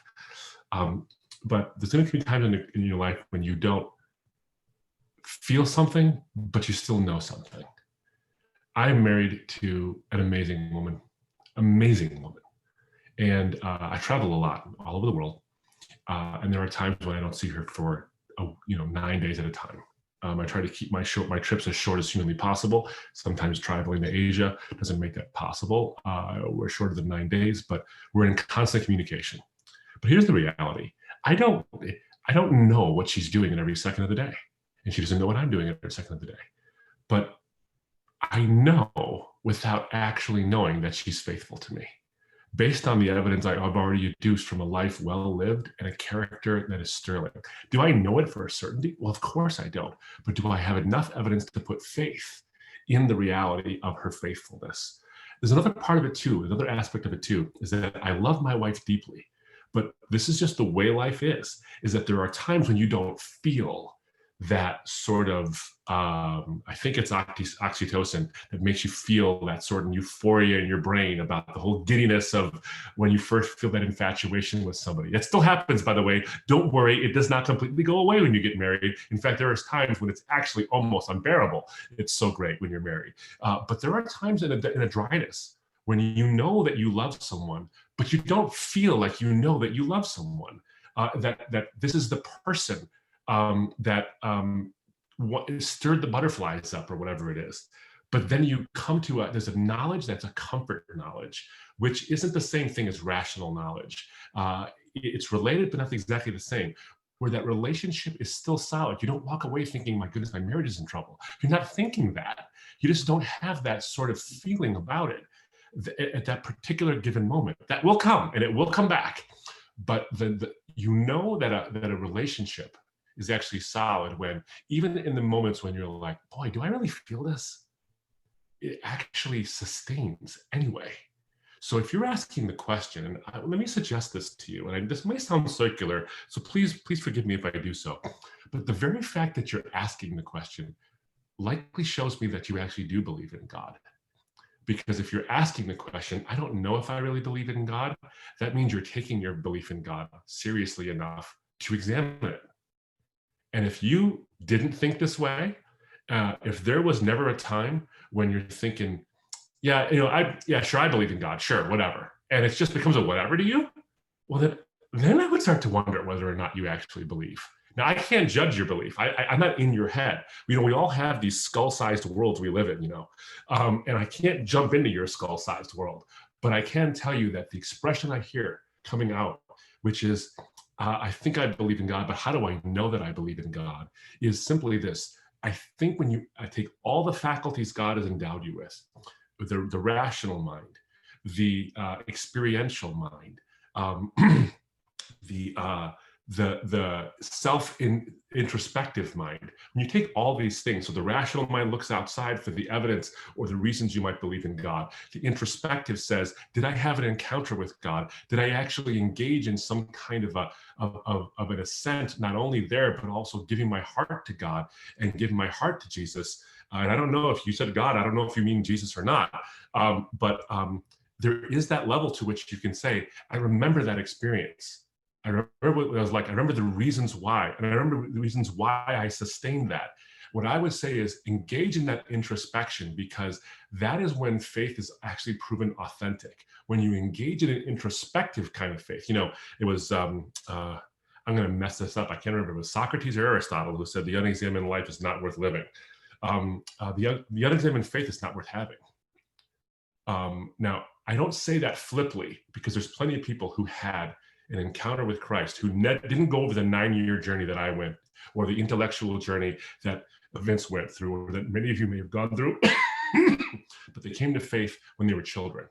But they had a real encounter with God. A good friend of mine, Stuart McAllister, he was a rough and tumble guy. This is a guy grew up in Glasgow. He was a leg breaker for money collectors. He was working as a teenager in a very violent industry in an illegal sense, and saw things and did things that he never would do and say now in his life after coming to Christ. You know how he came to Christ? How he came to have that belief in Jesus is that he went to a party of a bunch of Christians who had converted the woman he was living with. And he was living with a woman who was actually married. And she was convinced that Jesus was real now. And she was at this Bible study, and Stuart was upset. And he went over to that party to, with his extremely skillful way, beat the heck out of everybody in that room. And he walks in there, encounters something in that Bible study, walks into a bathroom and encounters Christ in a bathroom of all places, and doesn't know what hit him. And he says this, and he's one of the most well-read men I've ever met. He says, I have spent the last decades of my life trying to unravel what happened. Not that he doesn't know that he's encountered Christ, but he doesn't know why Christ encountered him. And he has been doing that in a rational way, in an introspective way, and allowing his faith to cultivate and build. And this is a man in his 60s now. Now, if you're asking this question and you're in your 20s or in your 30s, or maybe even in your early 20s, whatever it might be, take heart, because that's part of the faith journey. That's what it's all about. It's that introspection and the cultivation of belief. It's not a light switch. The faith journey, my friend, is not a light switch. It's not something you turn on and that's what faith is all about and that's how you live it. That's not what it is. What it is, it's a journey. It's an exploration, much like a marriage. I know more about my wife than I've ever known in the years we've been married. In the nearly 2 decades we've been married, I know more about her than almost anybody on the planet, probably anybody on the planet. But I'll tell you what I also love is that I'm exploring and I'm learning more about her every single day. There are things that she tells me, I'm like, my goodness, that happened to you? And it's a delight of the novel, yet a comfort of the familiar. So this is a long way to say that if you think you believe in God, you probably do. And if you're not quite sure you believe in God, you probably do, because you're engaging in the healthy introspection of what faith is all about.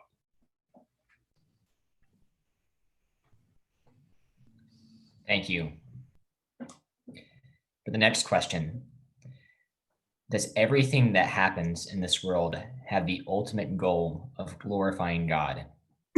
If yes, then does this mean the Holocaust glorifies God? Wow. A tough question. And seems like quite an appropriate question, though, in this year of 2020.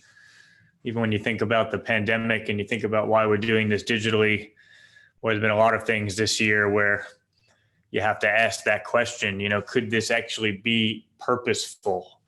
The Bible doesn't necessarily claim that everything is within God's desire in every sense, but it does claim that God is so powerful and loving that he is able to work good through everything that takes place. That's very different from saying that everything that takes place is good. And in fact, from a Christian perspective, we would say that some things are utterly evil, and the Holocaust would certainly sit on the top of that list.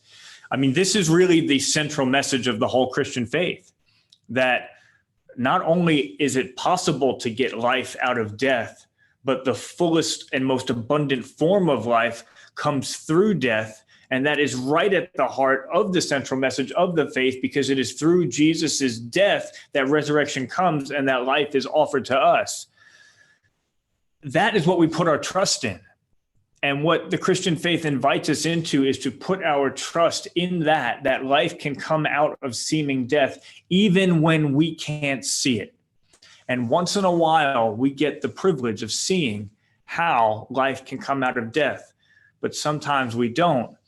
And in those cases, there's that question of whether we'll trust. Is God powerful enough and loving enough, even if I can't see how it could possibly be the case, to be able to work good through what is taking place? This has been the hardest year that Joe and I, my wife and I, have had together since we were married 11 years ago. We would say that without a doubt. 1 year ago this week, we lost a child in miscarriage.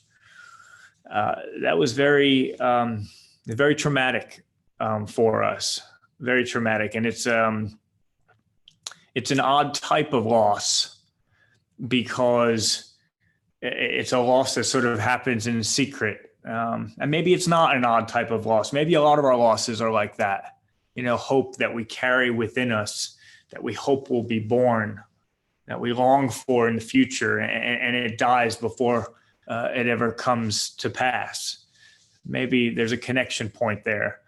But for us, it was very difficult. And there were several days, even after Joe had gone through the miscarriage, where we just couldn't let Luca, who we named our child, we couldn't let her go, and it took us quite a long time to be able to even talk about the loss of Luca.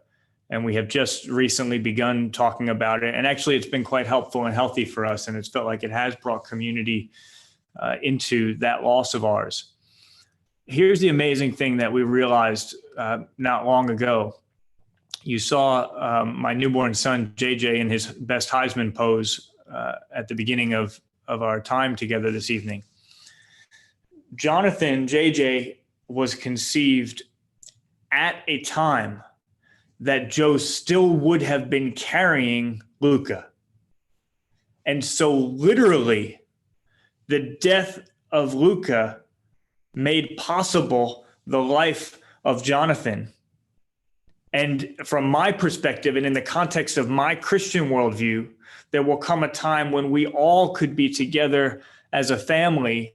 And we actually named Jonathan Lucien Vitale, so that Lucien would refer to Luca, Jonathan's sister, that he would always carry her name with him as a symbol of the fact that this was a literal sense in which life came out of death. And yet we all as a family can look forward to a time when the Bible says there will be no more death or mourning or crying or pain, and Jesus will wipe every tear from our eyes. So that is an example for us where if you asked us in the midst of going through that loss, is there any way that God could somehow bring good out of this evil? It would have not only seemed inconceivable, but it would have seemed offensive to even raise the question. And yet now I look at my newborn son and I can't imagine a greater good coming out of such evil.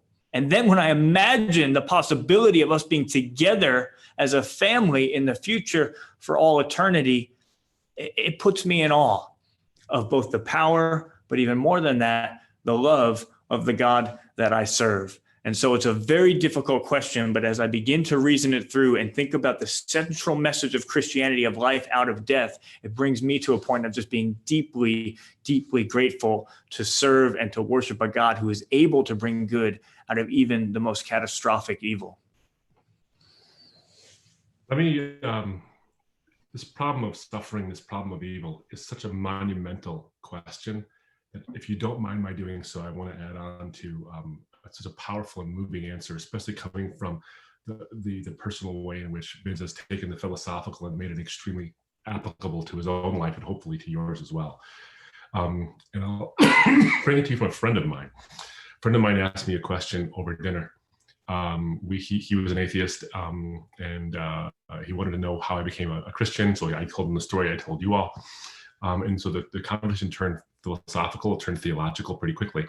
And he said, I have a problem believing in a God who would allow such horrible suffering and evil in the world, because if he was all powerful, he could stop the suffering. If he was all good, he would want to stop the suffering, yet the suffering and the evil still exists. So either he's not good, or he's not powerful, or more likely he's just not even there. We began to talk about the different answers to the way in which this issue is actually addressed. And of course, there's many different answers to it. And one specific one that we somehow, for some reason, we centered on this, was that God, if God knows everything, then God could allow, but not cause, suffering to exist in the world for a greater possible good, or a way in which he can work something out that, despite his desire for that thing not to have necessarily happened, through his permissive will, he allows it to happen for some greater good. And my friend disagreed immediately, and he said, no, not a chance. How can you tell me that the tsunami that happened in 2004 in the Indian Ocean, that killed 250,000 people and left millions more homeless, how can you possibly tell me that's for a greater possible good? Now, the philosophical problem there, of course, is that he was making an assumption, wasn't he? He was saying that he knows with certainty that there is no possible future where a greater possible good can come from a suffering that God doesn't ordain, but does allow. And he's using his infinite knowledge of the future. My friend is positing that he has infinite knowledge of the future, that he knows there's no possible good. He's using that infinite knowledge of the future to disprove the existence of a being who would have infinite knowledge of the future. And so the whole thing was actually self-defeating in one way, because the minute you say no greater good can come from even the worst atrocities, we're taking upon ourselves the mantle of saying, we know there's no way this can be greater, whether 5 minutes from now or 75,000 years from now. We're not in a position to know that. But is that comforting? Not really. I mean, that's a philosophical response, but is it really comforting in any way? Does it suggest there's a moral response to it? Not really. But the whole question itself is moral. This is a moral question. If everything glorifies God, even the horrible things, and what I would say to you is that that question is itself a moral question. It's asking about objective moral realities, and it's saying that it would be objectively morally bad, or at least implies that it could be objectively morally bad for God to use atrocities for his glory if it hurts so many people. But that's a claim about objective moral truth. And I would posit to you that if there is no God, then objective moral goods and evils don't actually exist. They're just subjective based on us, because if we're the pinnacle, if there's nothing above us, then by definition, all morality we begin to define, whether it's through evolution or other reasons or other ways, we're the ones who define morality. And if history's shown us anything, we are notoriously bad about this. We're terrible at defining objective morality, because by definition, it can't be objective. It's based on the subject, which is us. But if there is a moral, transcendent person, then personal, transcendent morality exists. And a personal, transcendent, a morally transcendent person is exactly what God is. So God makes possible the very morality upon which this important question is based. And what I would say is this, is that it isn't that the atrocities glorify God. It's God's ability to use evil and awfulness that glorifies God. Because it's one thing for the salad days to be here and God to be given glory when everything's wonderful, but it's another thing for him to take the horrible, the worst of humanity, and use it somehow for a greater good, despite ourselves, not despite him. But let me say this. So here's what my friend said to me, and he asked this question. He says, it's one thing for me to believe in a God who could possibly exist in a world where suffering and evil exists. But here's my question for you. How can you tell me this God is good and values me or my mother when he let her die of cancer when I was a kid? The existential rubber has met the philosophical road, you see. and it's no longer a matter of philosophy. Now it really has to matter. And so this is what came out of my mouth for him, and it dovetails with what Vince has said, is that the Christian faith does not leave you with the theory that God could allow evil, but not cause it for a greater possible good, but that God did allow evil to happen to his own son for the greatest possible good there could ever be, the salvation of the entire world. So it isn't a matter of theory for the Christian, it's a matter of history, but it's also a matter of solidarity, you see. You see, in my former worldview, my former faith, all pain is a test of faith. It's either a result of your own wickedness or it's a test of your faith. And in other forms of theistic belief, whether pantheistic or monotheistic or henotheistic or whatever it might be, pain is either an illusion that you need to wake up from, or it's a test, or it's random. But in the Christian faith, pain is something for which the God of the universe actually feels an affinity for you, because he himself gave of his own son. Not only is the son who is God incarnate the one who experienced the pain of forsakenness on the cross, but it is the father who had to turn his back on his son who feels that pain of the rupture in relationship, so that he could look like us, so that Jesus could look as guilty as we are, and the wrath would be poured upon him.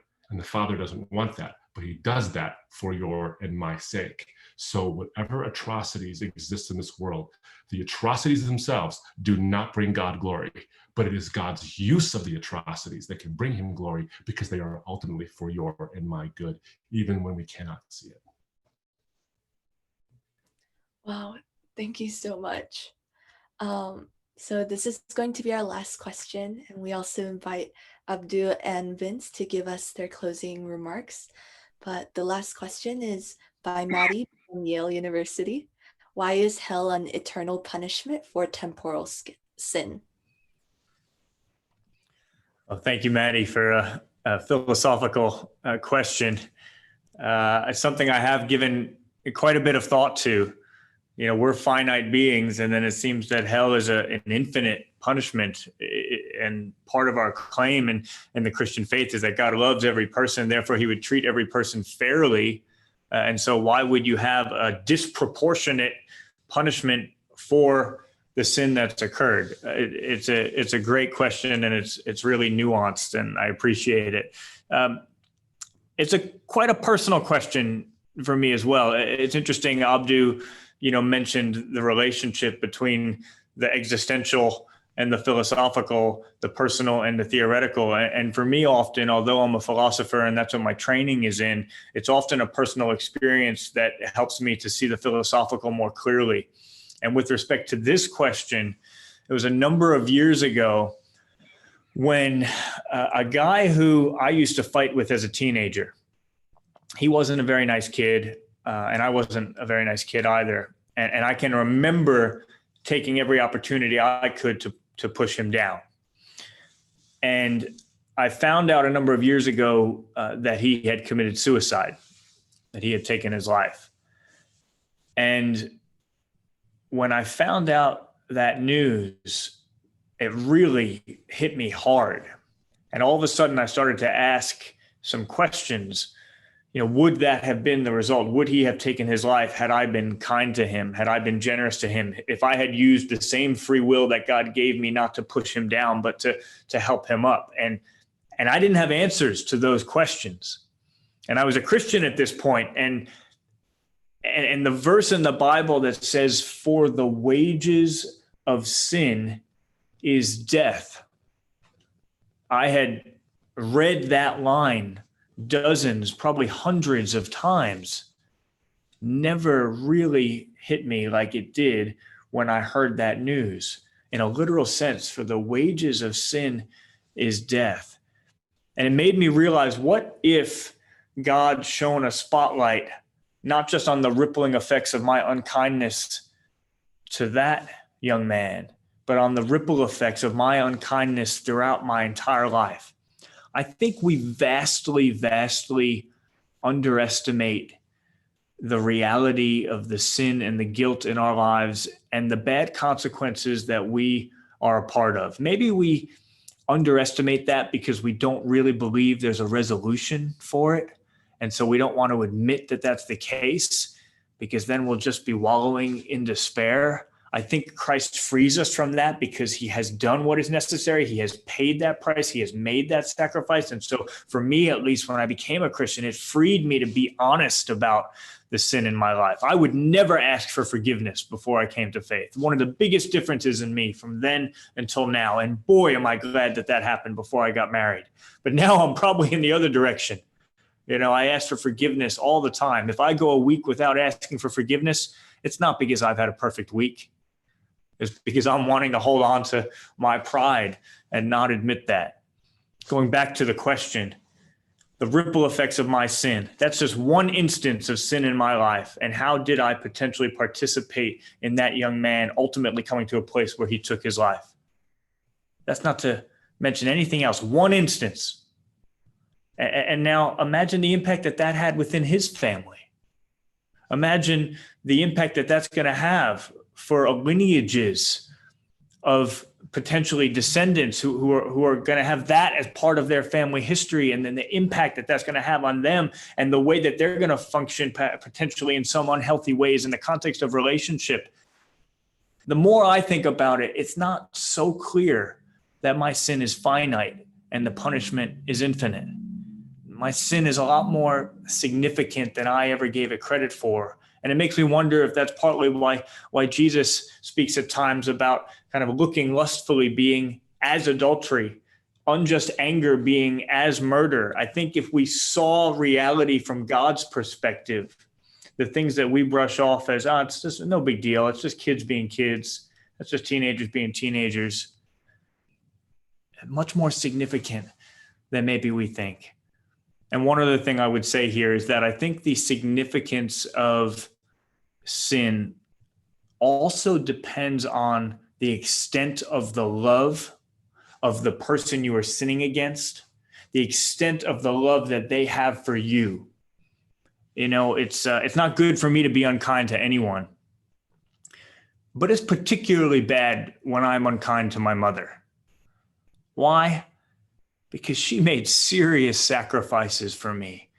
The amount of time and energy and pain and emotion, the things that she did for me that she didn't have to do for me out of love for me, means that there's something particularly bad about when I turn my back on her and I'm unkind to her.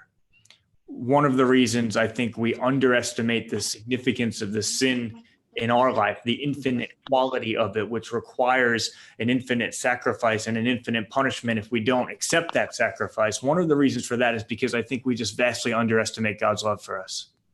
I think if we understood how extravagantly God loves us, that it would cause him to say, I'm going to step down from a heavenly throne where I am completely immune to all pain and suffering, and I'm going to come and live a human life where I have no place to lay my head and where I'm going to be completely deserted, and I'm going to sweat as if blood, and I'm going to say my heart is sorrowful even to death as I look to the next day where I'm going to be crucified, naked, abused, exposed. I'm going to make that choice because that's how much I love the people who I'm going to live with and make a sacrifice for. If we understood how infinite God's love for us is, then we would understand how bad it is when we ignore him, when we turn our backs on him, when we act in the ways that are opposite of what he has put deeply in our hearts. So I hope that's helpful as we think that through. It can seem like a discouraging answer to say, hey, sin is really serious in our lives. But I hope the flip side of that and the encouragement is, and yet God was willing in his love to make a sacrifice that was so great that any sin in our lives, as significant as it is, pales in comparison to his love for us and what he was willing to do for us.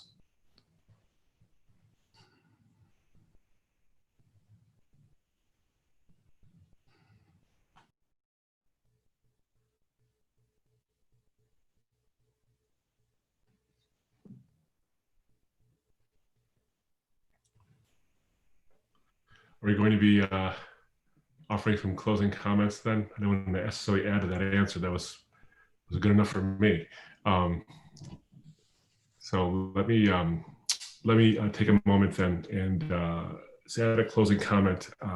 Thank you all for your patience and for your kindness and in your hospitality and accepting us into whatever rooms you happen to be in. Some of you look like you're in libraries. Others of you look like you're at Dunder Mifflin. Others of you look like you're at home. So it's wonderful. Thank you so much for the opportunity to spend this evening with you. On behalf of Vince and myself, I do want to say thank you. As I think on this last question and on all the questions we've been answering tonight, I think about the very fact that we're able to ask these questions at all in this cordial way, where there's been challenging questions that aren't in a gotcha mode. We have been so inundated of late with an insincerity of question.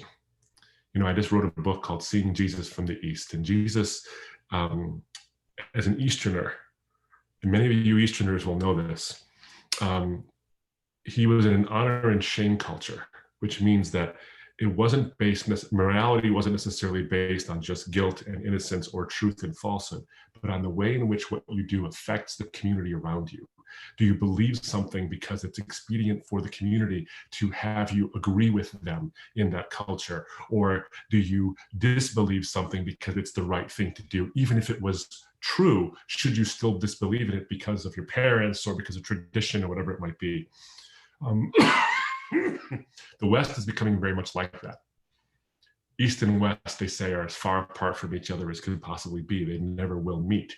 But I would suggest to you, culturally speaking, they're meeting today. And what I mean by that is if you engage for 5 minutes on Twitter, or you engage for 5 minutes on almost any social media platform, you'll find that whenever someone says, honest question, and then they ask their question, the question is anything but honest. It's actually a way to make the answerer look like a fool. And Jesus engaged in this all the time. Whenever someone asked him a question, whether it was public or it was private, almost all the public questions were a way to engage in an honor game where Jesus was supposedly to be made look like a fool, so that he could lose honor in the culture's eyes, and his questioners would gain honor. But Jesus always turned it around. He didn't humiliate his questioners,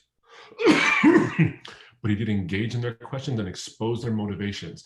But he did it in a way that allowed the audience, who wasn't in on the game, but were there to witness the game, where he dignified the audience. And I want to say to you, all of you, no matter what your questions were, and if we didn't get to all of them, we apologize. Of course, time is of the essence and time is limited, of course. But all of you have asked questions with a sincerity that we're very, very grateful for, and is refreshing, because sometimes questions aren't always so sincere. We still answer them, and they're challenging, and they should be answered. But the Apostle Paul said that we are to let our speech be gracious, seasoned with salt, so we may know how we ought to answer each person. He doesn't say answer each question. He doesn't say answer each controversy or each issue. He says answer each person. We hopefully have not been engaged in the question answering business tonight. Hopefully we've been engaged in the person answering business tonight. And we hope that you have felt that way. So I want to thank you, because your questions have come to us in a personal way and in a philosophical way and in a challenging way, yet they've come in a very cordial and collegial way. And we hope that we've imparted something of value in the time we've had. My closing thought is this. If you are a person of faith, I hope that your faith has grown stronger. If you're a person whose faith is hanging by the thinnest of threads, I pray that those threads have been strengthened with more threads attached, and that you continue on in the journey. But if you're a person of no faith, you came to this meeting with no faith really whatsoever, or maybe a different faith in the Christian faith, and you came with a bit of a cynicism or a skepticism or whatever ism you might be carrying with you, just like me, just like Vince did. I want to suggest to you something. Take a chance on something. Take a Gospel of John, take a Bible, whether it's a full Bible or just a New Testament, and open the Gospel of John and read it, and read who the person of Christ really is all about. It's one of the most stunning accounts of a life ever lived. And some of the deepest theological things you'll ever read are in the Gospel of John and in the person of Christ. And then ask yourself, is this worth my praying this next statement, whether you believe there's a God there or not, whether you think you're talking to the wall or not, and just say, if this is who you are, will you reveal yourself to me? And then read that Gospel of John again, and then pray that prayer again. It's simple, it's easy, it's short. And see if God does something in your life. I can't guarantee anything's going to happen. What I can guarantee is that you'll read one of the most influential books ever to be written in the history of the world, and maybe for the first time, and you'll see the character of the most influential figure in the history of the world, who is Jesus. That's inarguably the case. But if we do it with a searching heart, if we do it with even a skeptical heart, I think we can see something beautiful. And the Bible actually encourages the skeptic to ask questions. Can I give you 2 examples and then I'll be done? You look at John the Baptist. John the Baptist, the one whose words spoke so beautifully and powerfully to me. John the Baptist was the one who was the progenitor of Jesus, who was the one who was clearing a path for Jesus in the New Testament, who was saying, make straight the paths of the Lord. He was heralding Jesus' arrival. But then John the Baptist gets thrown in prison because he calls out the iniquities and the bad behaviors of a ruler. He speaks truth to power, and he's thrown in prison and about to be beheaded for it. And in those moments of despair, he sends his disciples and his followers to Jesus and asks the question, are you the one who is to come, or should we wait for another? In other words, John expresses doubt.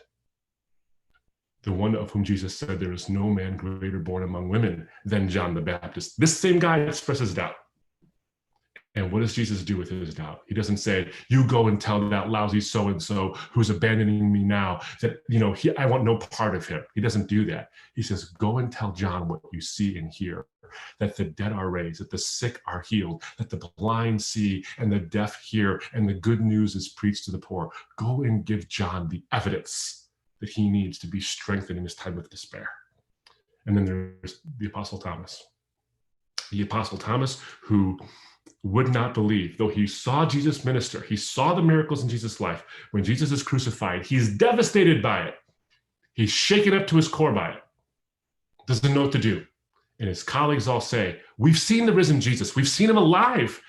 Take heart, Thomas. But Thomas won't have it because he's just not there. He's just not there with them right now. The despair is too great. And he says, I won't believe until I see the scars and I put my hands in the holes and in the scar in his side. And what does Jesus do with Thomas's questioning? He walks through the locked door in his newly glorified physical body and says, here, Thomas. And he says to him, Shalom Aleichem, peace be unto you. My resurrection, my body is your peace. My resurrection, this glorified body I have, is your peace, because one day you'll have one too.